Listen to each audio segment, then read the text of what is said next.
A reading from the Holy Gospel according to John, chapter 1, verses 35 to 42. The passage is taken from the Message version of the Bible. The next day, John was back at his post with two disciples who were watching.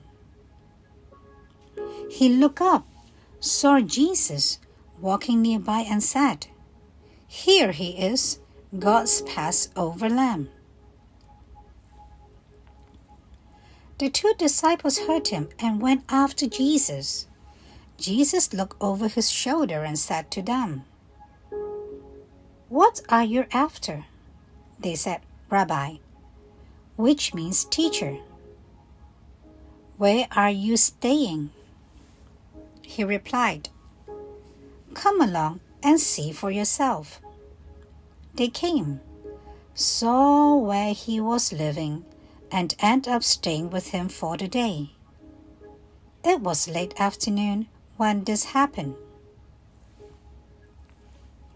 Andrew, Simon Peter's brother, was one of the two who heard John's witness and followed Jesus. The first thing he did after finding where Jesus lived was find his own brother Simon, telling him, "We have found the Messiah," that is Christ. He immediately led him to Jesus. Jesus took one look up and said, "You are John's son, Simon?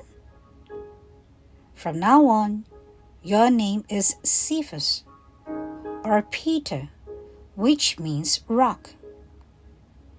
The Gospel of the Lord. Reflection according to St. John chapter 1 verses 35 to 42. Listen to the promptings of your spirit. As Jesus walked by, John looked at him and said, "There is the Lamb of God." Early the next morning, he found his brother Simon and said to him, "We have found the Messiah," which means the Christ, and he brought Simon to Jesus. Jesus looked at him and said, "You are Simon, son of John, but you shall be called Cephas, which means rock."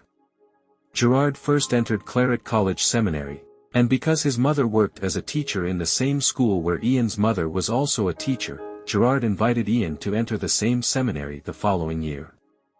Years later, they both became missionaries, though Gerard was a year senior. With Gerard's ongoing discernment, he realized that he was called to become a priest but not a religious. So he left the congregation and became a diocesan priest. On the other hand, Ian had decided to leave the congregation as he had to help his family. But after some years, he saw that he was really called to be a missionary, so he returned to the congregation where he is now a deacon, preparing for his ordination as a priest. Vocation indeed is a gift that is freely given to whoever God chooses, but such a gift has to be received for it to be realized in one's life. God, you send people into our life to remind us of your will and to bring us close to you, even as you also send us to call others to you. Give us a heart and ears able to listen to the promptings of your Spirit through the people and events you send into our life.